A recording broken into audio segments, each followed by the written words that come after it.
केरल में देश की पहली वाटर मेट्रो हुई लॉन्च। क्या है कहानी, आइए मैं बताता हूं। ये बड़ी इंटरेस्टिंग कहानी है, लेकिन इसको समझने से पूर्व मैं आपको कुछ बातें बताऊंगा।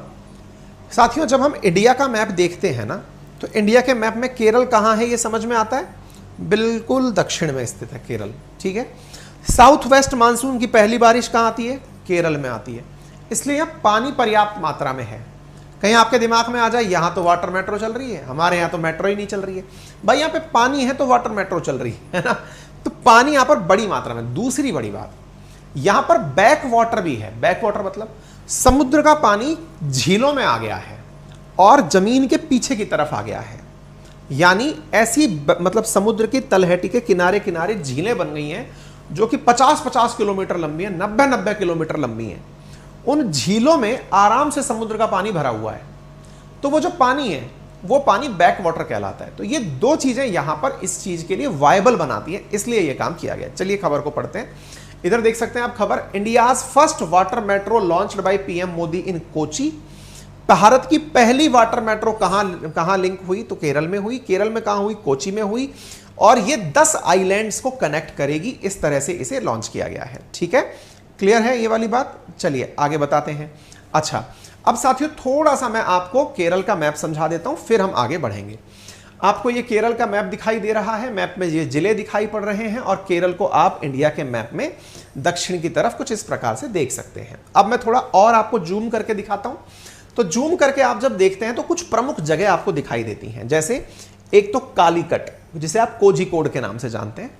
एक कोची, जिसे आप कोचीन के नाम से जानते हो। आजकल काफी सुर्खियों में है कोचीन शिपयार्ड, ठीक है ना। हमारे कई जहाज बनाने के लिए, कई सबमरीन वगैरह, इन सब के लिए आप इसको यहां से चर्चा में रखते हैं। तीसरी चीज है तिरुवनंतपुरम, ठीक है। यहां पर रहा तिरुवनंतपुरम, जो कि यहां की राजधानी है, ठीक है। ये प्रमुख शहर है। इनमें से अगर आप कोची को देखते हैं, कोचीन को, तो आपको यहां पर दिखाई देता है वेम्बनाड लेक लिखी हुई है। अगर विजिबल हो तो बढ़िया है, नहीं तो मैं यहां दिखा देता हूं। ये देखिए, ये रहा वेम्बनाड लेक। इधर की तरफ अरब सागर है, अरब सागर है। अगर आप इंडिया का मैप देखें तो इस तरफ अरब सागर है। अरब सागर के अगर आप इस तरफ चलते हैं तो कोची दिखाई देता है। अरब सागर है, कोची है। कोची में आपको क्या दिखाई दे रहा है, ये कोची शिपयार्ड है। और यहां पर आपको लगी हुई दिखाई दे रही है वेम्बनाड लेक। साथियों, ये झील जो है जिसमें आकर के पेरियार नदी गिरती है, याद रखिएगा, बड़ी इंपॉर्टेंट नदी है ये। हाँ जी, इस झील को 96 किलोमीटर लंबी झील है ये, 96 किलोमीटर लंबी झील है वेम्बनाड लेक। समुद्र से बिल्कुल कनेक्टेड है, समुद्र से कनेक्टेड है। समुद्र का पानी भी इसमें कई बार जा चुका है, इसलिए इसे बैक वाटर लेक कहा जाता है, बैक वाटर। और इसे लगून भी कहा जाता है, बैक वाटर लेक कहा जाता है, ठीक है। अच्छा, अब यहां पर अगर आप ध्यान से देखें तो यहां पर ये जो 1 2 3 4 5 6 करके लिखे हुए हैं, ये असल में एक प्रकार से समझिए वो क्षेत्र हैं जो इस लेक पर स्थित हैं। मतलब इस लेक पर स्थापित जो जगह हैं वो आपको यहां पर दिखाई पड़ रही हैं, ठीक है।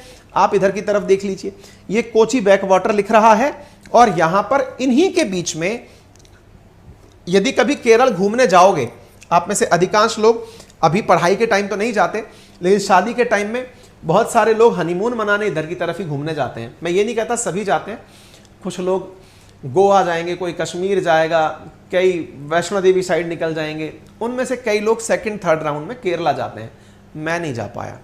यहां पर जो है इस तरह से वाटर बोट बैठी हुई है। वाटर बोट बैठी हुई है मतलब क्या है, पानी बड़ा स्थिर प्रकार का है यहां पे। इस स्थिर पानी में इस प्रकार की नावें जो हैं वो खड़ी कर रखी हैं, जैसे कश्मीर की डल लेक में खड़ी कर रखी हैं। यानी ये जो पानी है ना, ये पूरी तरह से लोगों के लिए यूजफुल है। यानी एक प्रकार से नौवहन के लिए पर्याप्त पानी है। यहां पर आप आसानी से पानी के अंदर जहाज चला सकते हैं, ठीक है। जगह के अंदर की तरफ जहाज चला सकते हैं। इसी को ध्यान में रखते हुए यहां पर वाटर मेट्रो शुरू की गई है, ठीक है। तो 10 द्वीप आइलैंड को जोड़ने वाली वाटर मेट्रो का उद्घाटन मोदी जी के द्वारा किया गया है, जो कि यहां पर शहर के अंदर कनेक्टिविटी प्रदान करेगी। ये इस प्रकार से देखिए, कोच्चि के अंदर जमीन पर चलने वाली भी मेट्रो उपलब्ध है, तो पानी में चलने वाली भी मेट्रो उपलब्ध है। ये पानी में चलने वाली मेट्रो है जो आपको दिख रही है, और ये वेम्बनाड लेक में इस प्रकार से चलेगी, 10 आइलैंड्स को आपस में कनेक्ट करेगी। ये आपको यहां पर दिख रही है। देखो ये झील है, यहां पर इंतजार करते हुए लोग आपको दिखाई दे रहे हैं। ये है जो कोची मेट्रो है, वो इस प्रकार से आपको दिखाई पड़ रही है। ये मेट्रो स्टेशन है जो आपको विजिबल हो रहा है। ये वाटर मेट्रो है। इसमें मेट्रो की सारी सुविधाएं दी गई हैं। जैसे इसके अंदर बैठने की जो सीटें हैं वो बिल्कुल वैसे ही हैं जैसे अपनी मेट्रो में होती हैं, ठीक है ना। इसको कोची शिपयार्ड के अंदर मेक इन इंडिया प्रोजेक्ट के तहत बनाया गया है। इसके अंदर प्रॉपर तरीके से जॉइंट वेंचर भारत सरकार का और केरल सरकार का रहा है। 50-50% के जॉइंट वेंचर के साथ इस वाटर मेट्रो का निर्माण हुआ है। वाटर मेट्रो बैटरी से चलने वाली है, यानी कोई पॉल्यूशन नहीं फैलाएगी। इसमें बैटरी से चार्ज होकर के ही ये वाटर मेट्रो चलेगी और लोगों को एक जगह से दूसरी जगह लेकर जाएगी। फुल्ली एयर कंडीशनड है। इसमें बैठकर यात्री बहुत ही नॉमिनल कीमत में एक जगह से दूसरी जगह घूमने के लिए नहीं, आप ट्रांसपोर्टेशन में इसका उपयोग कर सकते हैं। इसको Kochi metro rail corporation limited के द्वारा जर्मन फंडिंग एजेंसी है जिसका नाम है क्रेडिस्टेल, नाम पढ़ लेना जो भी है, उसके साथ मिलकर के बनाया गया है। हाइब्रिड है, बैटरी पावर्ड है, एयर कंडीशन से चलने वाली है। मतलब ये जो डिसेबल्ड हैं, विकलांग जो हैं, उनकी सहायता के लिए भी, यानी कि इसमें आसानी से उनको चढ़ाया बिठाया जा सकता है। कौन सी लेक में है ये? वेम्बनाड लेक के अंदर चलेगी। इसके 10 आइलैंड्स को आपस में कनेक्ट करेगी। वेम्बनाड लेक जो है उसमें कई सारी नदियां आकर के गिरती हैं, उनमें से पेरियार प्रमुख है, मुवातुपुझा दूसरी प्रमुख नदी है। आप पेरियार याद रख लेंगे तो भी पर्याप्त है, ठीक है ना।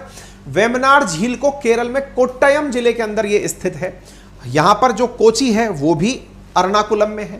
केरल की सबसे बड़ी और देश की सबसे लंबी झील है। ओणम के समय पर वेम्बनाड के अंदर एक नौका प्रतियोगिता होती है जिसे स्नेक बोट भी कहा जाता है, और यह स्नेक बोट प्रतियोगिता नेहरू ट्रॉफी के नाम से जानी जाती है, ठीक है ना।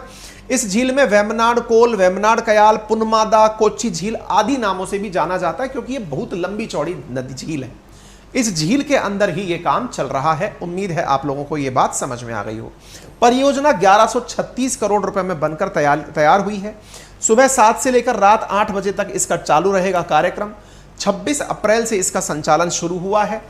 कुल 78 इलेक्ट्रिक बोट्स बनाकर तैयार किए जाने का प्रोग्राम इसमें रखा गया है, ठीक है। किराए से आपको लेना देना क्या, लेकिन फिर भी आपके कन्वीनियंस के लिए 20 रुपए में आप आराम से आ जा सकते हैं। क्लियर है? चलिए, कई बार यह सवाल पूछा गया है, जैसे पेरियार के बारे में एमपी पुलिस के अंदर पूछा गया है कि यह नदी कहां बहती है। That's all for today. अगर आपको यह सेशन पसंद आया हो, चैनल पर आप नए हो तो चैनल को सब्सक्राइब कर लें। ज्योग्राफी का नया बैच आ रहा है, अपना ख्याल रखें, बड़ों का सम्मान करें, छोटों को प्यार दें, अपना व्यक्तित्व इस प्रकार से विकसित करें कि महिलाएं आपके साथ सुरक्षित और सम्मानित महसूस करें। और हाँ, महिलाओं से भी निवेदन है वो भी अपना व्यवहार इस तरह से विकसित करें कि पुरुष उनके साथ सुरक्षित और सम्मानित महसूस करें। चलिए, धन्यवाद।